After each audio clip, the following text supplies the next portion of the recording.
Hey everyone, welcome to this week's show. I am your commissioner and champion, Team Ramrod. With me this week we have Corey, who's from Saucier Pass. Kyle, you all know his trash GM face here.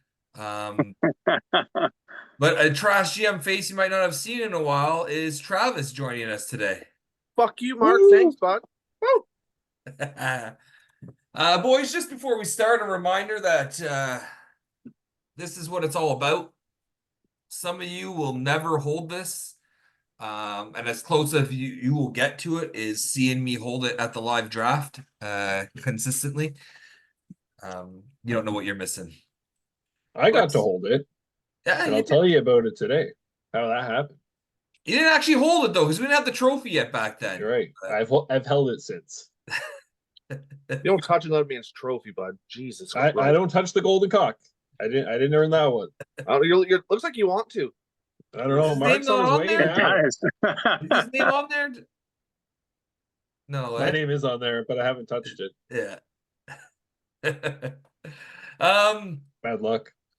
well, we have a lot to go over today, so let's get to it. Some fucking crazy results in week two here. The league seems to be upside down this year. Let's get into this. Le Champion, Team Ramrod, Braden bye week, tying at 6. Now I have my personal feelings on this, but we'll save that for last here. Let's start with you, Corey. What did you think of this matchup here? It was a close matchup. Braden barely winning in shots, hits, and blocks, which got him the tie. Otherwise, there's only a couple categories that were far apart, so a good matchup. Really, only Ottinger played well for him.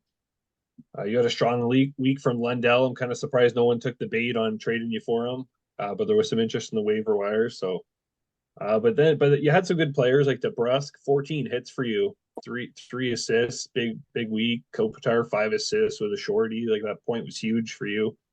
Matthews solid week, 2 goals, 2 assists, 13 shots, like solid week. And Ottinger got him the extra point here with a 950 and a 145 save percentage. So nice to see him compete with you and take you down a notch here from your fucking high chair you're in.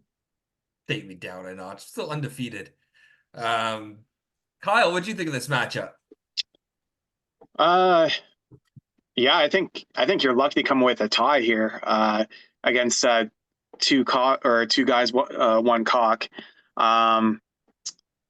I mean, like you're lucky Vanasek got a start on Sunday. Otherwise, you're up shit creek. I mean, you trailed Braden all week and had to claw your way back, and you clawed your way back because you are Le Champion. But you know, and I mean, Braden has a good team. We're kind of expecting him to make the playoffs this year, but it still is the Braden bye week, and the champion only managed to tie just barely. To be fair to what you just said, I was actually winning Friday and Saturday and going into Sunday. Yeah, I think, well, he was winning for most of the week, but yeah, you did take the lead momentarily later in the week. For half the week. But we'll get into that on my turn here. Travis, what'd you think of this? Yeah, well, like he outgrinded you, which is rare. Like any of his goalie stats were better. But yeah, like I wasn't starting. So me and Shane talked all week about my situation where I wasn't going to start my San Jose goalies because we'll talk about why on Sunday. Well, then Shane's like, well, no one's going to grab that bum Vanacek anyway if I drop him later on. So he's like, you move him for a pick upgrade? I'm like, well, I am a pick whore. So I shipped him out for in line is to me is better on paper than a Vanacek was anyway. So I saved Shane's week, but only because they're so bad, I couldn't start them in my situation because I needed a save percentage and they weren't going to get it for me. Now, Le Champion this week was the victim of conspiracy. I'll tell you what happened here. I don't know who Braden's new GM is, but all of a sudden, Winnipeg, who rides heavily on Hellebuck, only plays twice in a week and they sit him on Sunday? No, I don't know what connections he has. That's bullshit. And instantly, once he was confirmed, he made his call and it got confirmed and he picks him up. No, I don't believe it. That almost cost me the week. Hellebuck would have started like I was anticipating. I would have won the week, hands down. because he would not have taken saves or wins from me.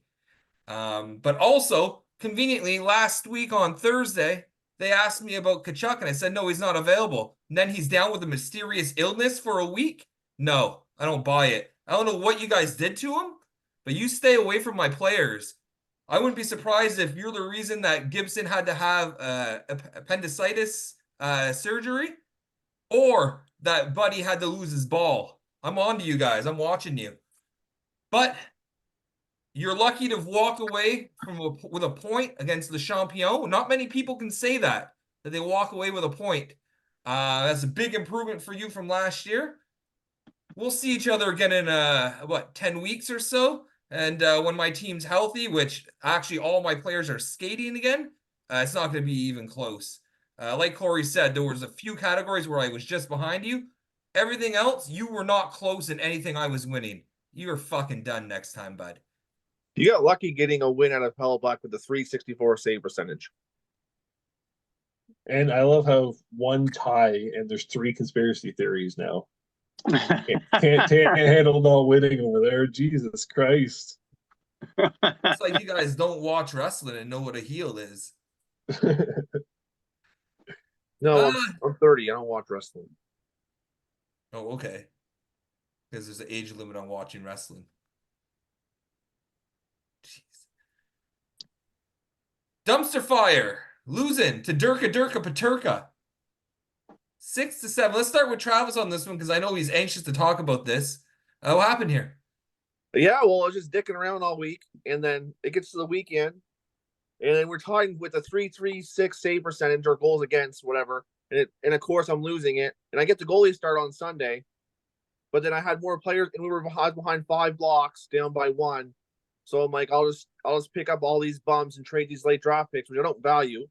And I added like 4 guys on Sunday, and I took 1 block from them. And if I had started Vanacek, I would have just plummeted. So, yeah, it was just a tight week. Neither team did anything. I got a shout out of Hoofer because he's a young stud. Bursch, wink, wink, you know. Hopefully. Yeah. But yeah, no, tight week. Just 2 garbage teams, just garbaging it up. Just hanging out in the dumpster. That's right. What'd you think of this matchup, Burr, since he's calling you out? I think it's a bad look for Mark, that's for sure. You know, this is a guy who has no fucking keepers, just beat a guy who has keepers. It's a bad look. If I'm Mark, I'm probably worried. Maybe you should sell all your keepers and just do what Travis is doing, Mark, because like Travis is having more success than you right now. Well, I mean, when your team's named the dumpster fire, how are you not worried? Like, you clearly know what your team is. Corey, what do you think of this matchup? This is tight. You know, the shutout from Hofer being the difference, a 1 block lead for Travis, like that's huge as well. Paterka single-handedly more points than your entire team last week. Nice to see 4 goals for Durka Paterka. Sanderson over there on Mark's team, huge week, 6 points, 5 power play, a shorty, 8 shots, 5 hits, 7 blocks. Heischer, 4 goals, 16 shots. So he had some big guys come to play, but that's about it. Nothing else after that. All those points probably came against LA in an 8-7 win. It's a Caps league, right? Like you can score all the fucking goals and have all the assists you want. There's still 13 other categories out there, right? Like have all the fucking goals. I could care less. Take them all. I'll tell you what the Champion thinks about this matchup. He didn't actually think about this matchup at all. This was not on my radar. I didn't give a fuck about this matchup. These guys are both beneath me. Bottom of the league, trailer trash, fucking shit bag teams. But good on you, Travis. I thought for sure that you might not win a match all year, and you got that out of the way early on. And you know, I love when Mark loses because he's always bragging about, oh, I beat you in the finals, but you haven't done anything since. What have you done? You're losing to fucking AHL team essentially.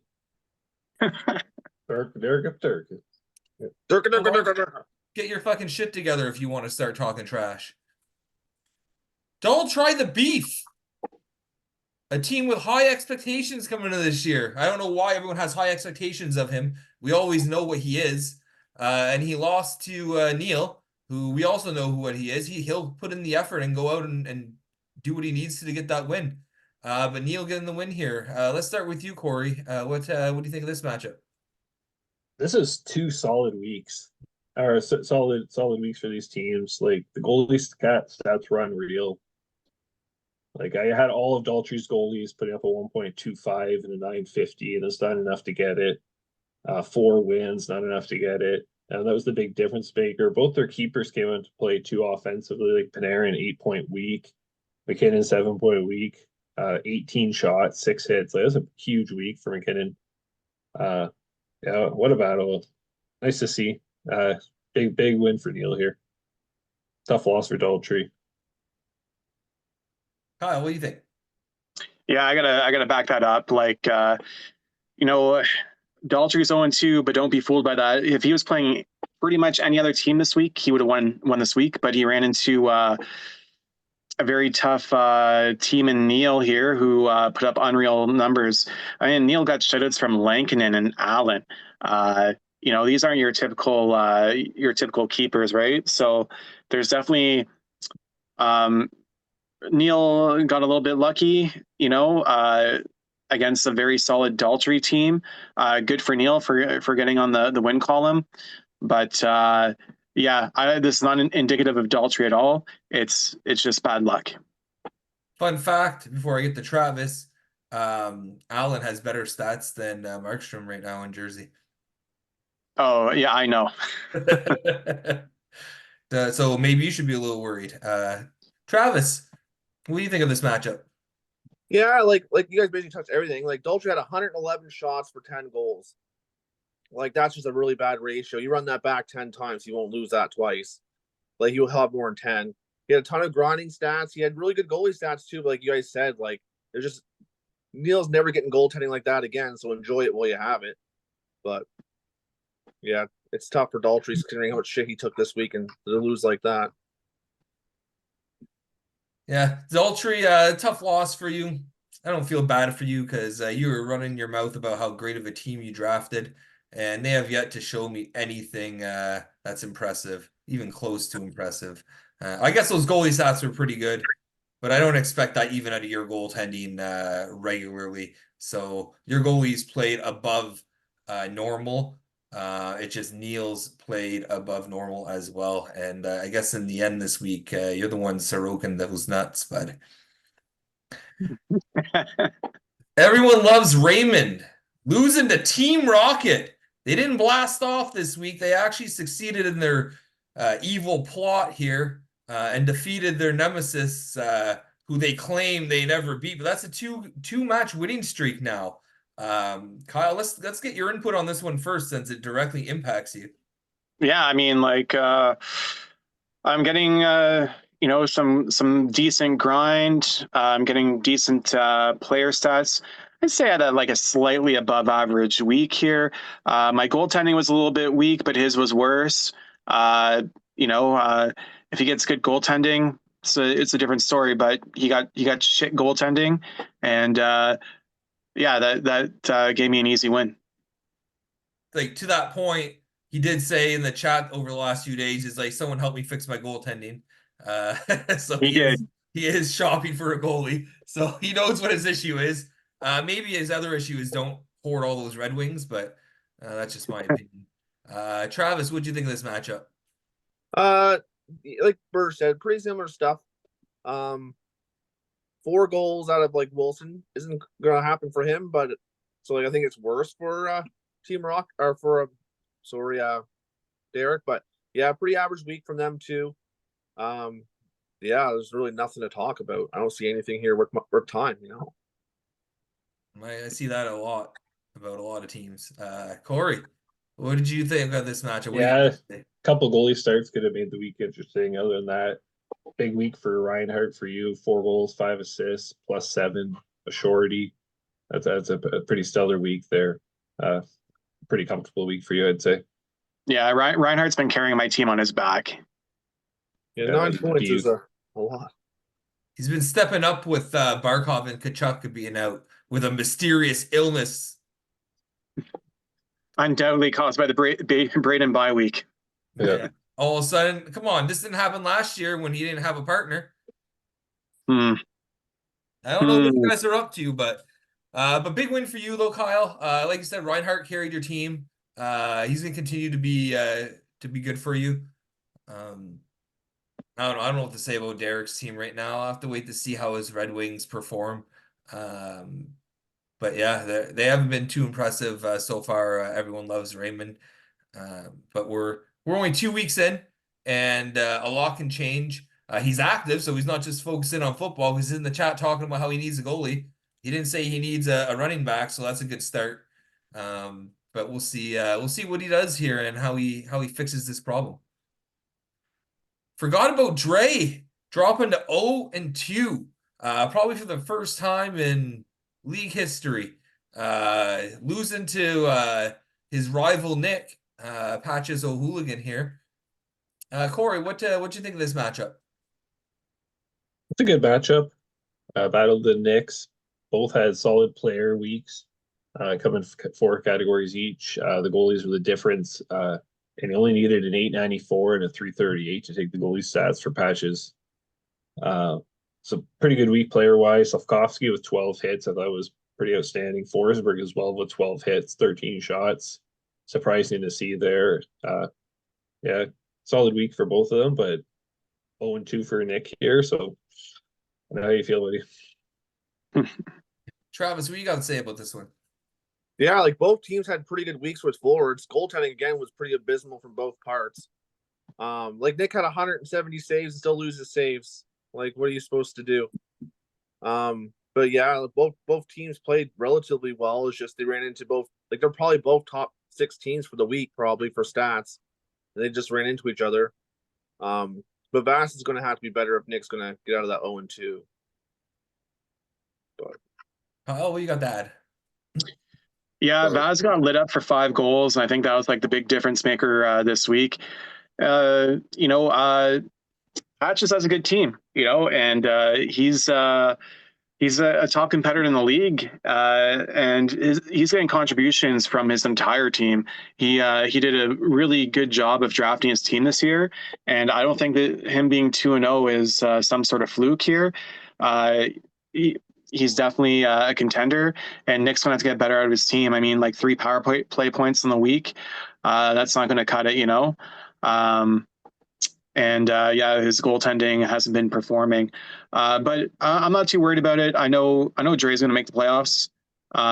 He's got a good team. He's just off to a bit of a rough start, like Daltrey. Like, who would have thought that both Sauciers would be 15th and 16th after week 2?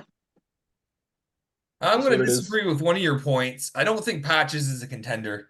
he's selling. He's selling. I know that he's out in the market selling. He's already sold Kempe. Like he's looking to sell players. His goal is not to compete this year. But if he does, that's a bonus for him. I don't think by end of the season, I don't think he'll be a contender. Just based on what action I'm seeing. I'm surprised to hear that he's selling already, because man, like his team's performing well. I don't see a reason to sell. And like with the chaos in the league right now, as they say in Game of Thrones, chaos is a ladder. And he should be eating up this chaos, because maybe it's wide open this year, or who knows. But I know, like with your team, Shane, like you got Kachuk out, McDavid's underperforming, and Matthews is underperforming. That's not going to hold all season. They're going to get on their game at some point, but right now is a prime opportunity to jump ahead in this game. Yeah, I don't know why he's selling personally, but he has been selling some assets. Who knows what he'll do with those assets? But I believe his plan is to go into next year's draft with a good setup. He's focused on improving his keeper base, stuff like that. But if he keeps winning, who knows? That might change his mind, right? I know he has a tough matchup this week, so I think his luck is going to end. But we'll talk about that later. Yeah. As for Nick, I'm surprised by his situation, by Dre's situation, but I can't say that I'm hating it.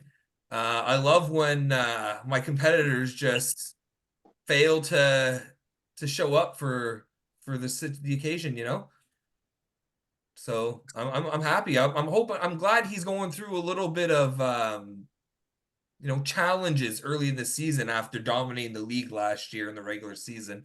Um, so this is a character building for Nick. So maybe he can come back and be stronger and maybe make it to the finals to play me this year. We'll see. We'll see. We'll see if he has what it takes this season. Mentally bedarded after an impressive week 1 victory. Gets his ass beat down by Captain Crunch. Domo laying the smackdown on Plums here. Travis, what do you got to say about this one? I'm telling you, Domo's underrated. 18 goals, 22 assists, plus 15, 115 shots, 63 hits. Like, that's tough. You're not beating that most weeks. Yeah, Domo just being Domo. Bedard did Also not nothing. putting that up most weeks, let's be real. That's it. Bedard did nothing. Marner had 3 assists, I guess, but there's just Plums did nothing. He had 5 goals. Marner had 3 assists, but that's only in 2 games. Toronto only played twice last week. Yeah, I guess. Goaltending was atrocious. Cam Talbot with a 737. Yeah, he lost the job to Lyon, I believe. The young Lionheart. Good. But yeah, Domo's the man. That's the take. That's the take. Wow. That's a take I've never heard before. Kyle, what do you got to say? Yeah, considering what Domo drafted, this week is a bit unreal. That's clearly we always underestimate Domo, right?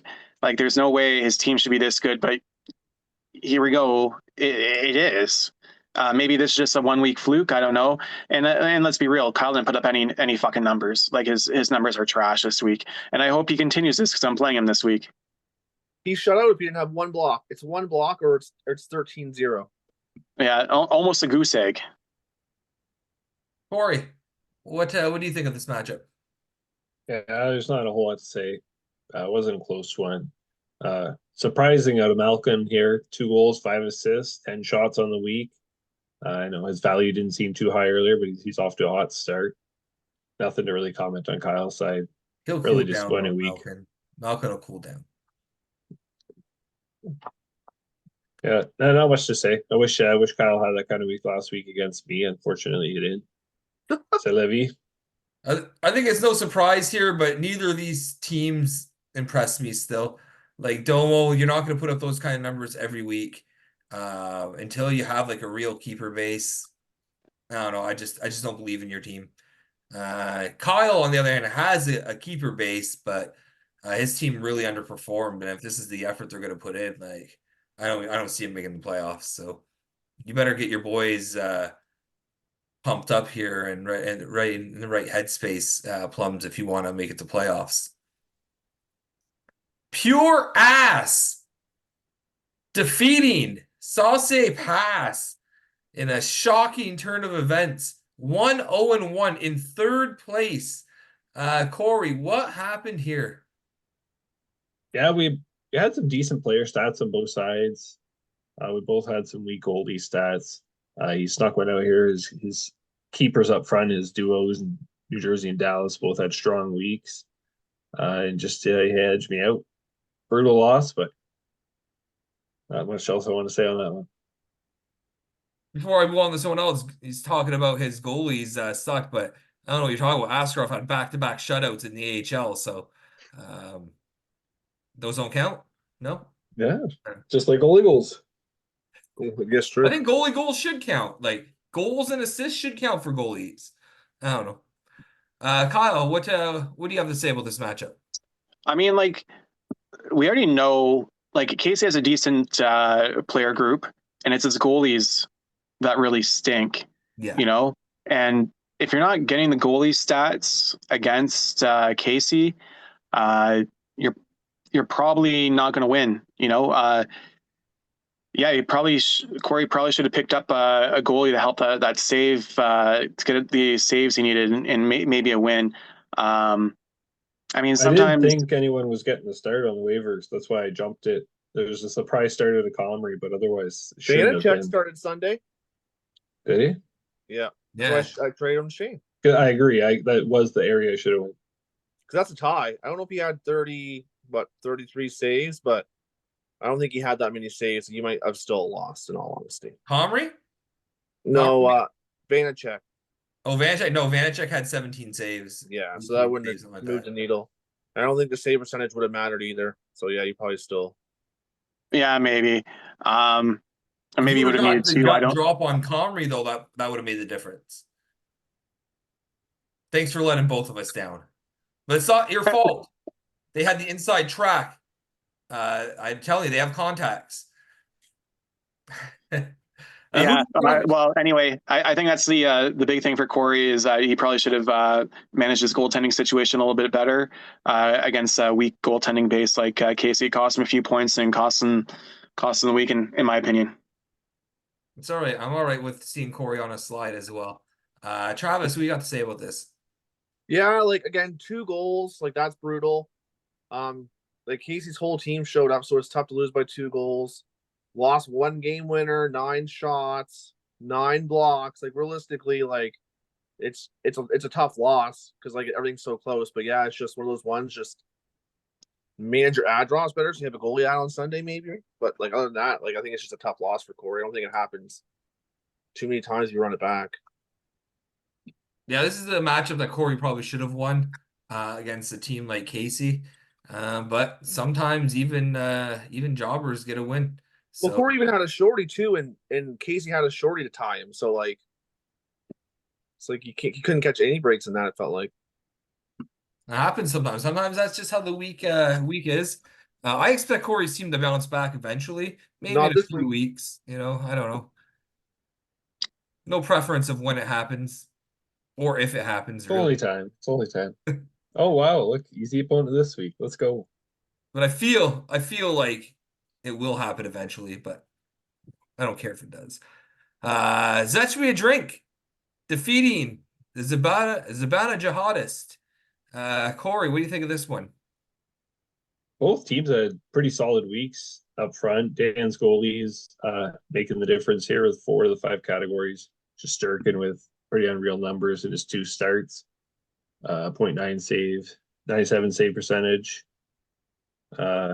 But yeah, Dan had Colton go for 5 goals, 17 shots, 12 hits for Tampa. There, that was a big difference player for him for the night or for the week. Sorry. Yeah, you're talking about the goaltending here. Kemper, by the way, after letting in those 8 goals, went on the IR. I don't know if he thought he was going to kill himself. I don't know what the story is. Life is over after you let in 8 goals against Ottawa. But Another conspiracy theory. Then Mark's out here talking about, well, see, Dave is the starter. Well, he is by default right now. Like, who knows what'll happen when Kemper is not injured? I don't know if I believe what his injury is. It's probably just an ego injury after letting in 8 goals. But Kyle, what do you think of this matchup? Yeah, definitely a better showing by Dan, and that Shesterkin trade is paying dividends for Dan. And what's probably the biggest shock is that Knight played and got a win. It's like, oh, is this guy still in the NHL? So after Dan holding this guy for what, like three years, he's finally starting to play. But yeah, I think goaltending is a big difference maker here, and obviously Colton with that 5-goal week, and then Makar with 2 goals, 6 assists, like 8 points. That's absolutely huge. Travis, Knight was a free agent pickup though, but he this year, was. by the way, He was. He didn't hold on to him all that time. he got let go Dropping last him. year. Yeah, but he picked him He up. couldn't resist, though. Couldn't resist. Oh. Travis, what you got to say about it? Yeah, like man, 23 hits between Trocheck and Colton. Like he had 83 hits to like Sean's 58, which is 58 is respectable. Loses by 2 blocks again. Seems to be the story of the week for a lot of people. 4-game winners on 15 goals. I guess that's more for Sean. But yeah, it was just the performances that Spetch got out of guys. Like he probably has 5 guys in here that had monster weeks. So it's hard to compare to that, especially when you have bad goaltending. You can't beat a guy when your goaltending's bad and his players are playing out of their mind. There's nothing you can do. Yeah, I heard rumors that Svech's team was trash, um, but they were pretty impressive this week. I still don't know if if anyone doesn't make the playoffs out of the big teams from last year. I still think it's going to be him. But I love what he did this week, hurting Sean. Like that's one of my favorite things. So I'm glad. I'm glad it happened. And maybe Dan will go on a little streak until he runs into Le Champion. We'll see. We'll see. Let's talk about a few trades here before we run out of time in part one. Um, I guess let's start off with this one trade here that you made out of desperation, Travis. So we'll start with you. Leo Carlson going to Mark in exchange for Evan Rodriguez. Tell us about this. I need the left wing. I just dick around too much in my roster, and I could have had Paterka in Nikushkin switch spots on the AR, but I knew Paterka was coming back. So then I shipped out Leo Carlson, and again, just for a pick upgrade to a Mark, just to make my roster legal. It almost cost me my week because Leo Carlson proceeded to score a game winner, but it didn't hurt. But yeah, it was just basically just poor roster management forced me to send Leo out. Yeah. For anyone who didn't really see it, Travis did have an illegal roster for a day, and the commissioner had to step in and knock some sense into him. Say, listen, bud. Lay Well, down the hammer. we had the players. We just had to switch them out between IR spots, but Paterka was coming back, so it was like I can't put Paterka on the IR and leave him there to have Niskushin out as my left winger because he's not coming back for another 2-3 weeks or whatever. Yeah. But I did what I had to do. It sucked, but it is what it is. Yeah. Burge, what do you think about this one? Sure, it's a trade. That it is. That it is. Yeah, I have nothing else to add. I like this pickup by Mark because I think Carlson's actually been playing really well so far this season. But I think he's potentially a keeper player for a team like Mark should he continue to play at a high level. So I like this deal for Mark. I appreciate Travis making this deal just to make his team legal, as he had already used all his pickups at this point. So he had to do it by trade, essentially. So What a nice guy. I'm a sweetheart. we're gonna start with you again, Travis, because this is a big trade as well. You and Daltrey hooked up. Will Smith, an eighth, and a ninth going Daltrey's way for Michkov, a 14th, a 15th, and a 15th. Tell me about this one. So I messaged Daltrey. I talked to him off and on. We've had a few trades, and I'm like, "Hey, 998 for Michkov." He's like, "It's interesting. Let me think on it." So he sits on it, and I see Michkov score 2 goals. So of course I get all chubbed up. Then I send him 889 instead, and then he accepts it, and he sends me a message, be like, "Oh, like good trade, buddy. I got ammo now to improve my team." And then he messaged me in the morning after he goes to work with Nick Saucier. And Nick bullied him. And he's crying in the league chat, crying to me how he regretted it and stuff. And it's like, you had 12 hours. You were intrigued with a worse trade. I sent you a better one. You then proceed to thank me on it. You go to bed, wake up the next day, go to work, and then you're complaining about it. But I honestly wouldn't have paid more. Like, I'm sitting on picks, and that might be a bad look on it. But I'm not moving 6s and 7s to get young guys that aren't proven. Like, I'll get younger guys that, like, again, have a 60-point season under their belt and are like 23 and 24. I'm not going to ship out 6s and 7s for guys that really you're just getting in the NHL playing second line minutes and some power play. It's just I think that's where your issue is, because those guys like Michkov, I would pay for a guy like Michkov because he's an elite prospect. I did. But again, don't listen to my hockey knowledge. I don't know what I'm talking about. I'm just Le Champion. Kyle, what do you think about this trade? I think it's always worthwhile to pick up, elite young talent. If you're willing to sit on them for a couple of years, and I still sting from dropping McKinnon. I had McKinnon for 3 years, and I'm like, nah, he's not like what I thought he was going to be. And as soon as I drop him, he's one of the best in the league. So you got to take a chance on these young guys, and I think that's a good move to pick up Michkov. Corey, what do you think? I like this for Travis a lot. I think it's recoverable, the 8th, 8th, 9th. He didn't have the picks to trade anymore. It was getting tough, right? So now he has something to kind of work towards. You can make it up without needing to really trade elite players back with just a bunch of small trades. So I think it's good for you. You have all season to really recover from it and get a guy like Mitchkov at the same time who I think Philly's going to turn it around pretty quick here. And I think he could put up some big numbers. So I like the trade for you. I don't think it's terrible for Daltrey, but why? That's my question. Why? I I don't don't know why think you took Deltry someone has that guy to rooms start to with. keep him. Yeah. That's I what don't- my problem is with this deal. I love it for Travis because I feel he stole Mitchkov for like pennies. Oh, a ninth. It's my ninth. That ninth is gonna be a 10th essentially. Like that's a bad fucking move in my opinion. You have one of the top prospects in hockey. That should have been a keeper on your team, Daltrey, because your team is not that deep, in my opinion, keeper wise. But I also don't like that he told someone, oh, the price is a 6 and an 8 for him, and turns around, moves him for 2 8s and a 10th essentially, without even talking to this GM again, saying, hey, my price point changed. That's just bad management, bad asset management. Good for Travis. I feel like he really took advantage of Daltrey on this one. You can tell Daltrey had remorse the next day. Because he realized, hey, I'm an idiot, and I traded a guy who's gonna be a fucking superstar for fucking peanuts.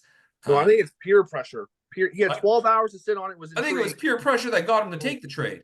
No, I'll even show you messages. I let him sit on it for 12 hours, and I sent him the trade. He just responds back like, "Oh, buddy, thank you." There was no peer pressure. I would show That's all the not what messages. I heard. It's like, None. thank you for raping me. No. Please, you use so much baby oil. I thought it was P Diddy.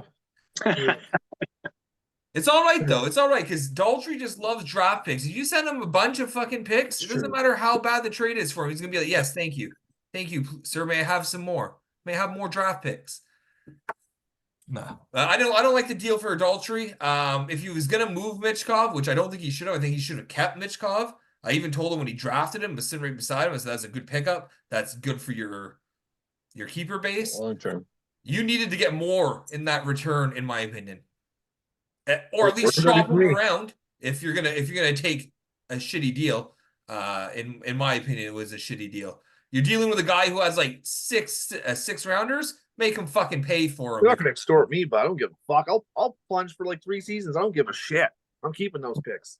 Yeah, because what are you going to do with that next year? You're going to draft a guy who's going to put up similar numbers to Mitchkov when you can have him now. I'm gonna draft Will Smith, Steven Stamkos, Carl, and what's the other one bad one he took? Ovechkin. Radko Guda. Yeah, Gudis as well. Exactly. All right, we're out of time for this first part here, boys. We'll come back for part 2, and we'll talk about some more trades. Corey has another little video for us, a little presentation, and we'll get into the predictions for this week. So we'll be back. Stay tuned.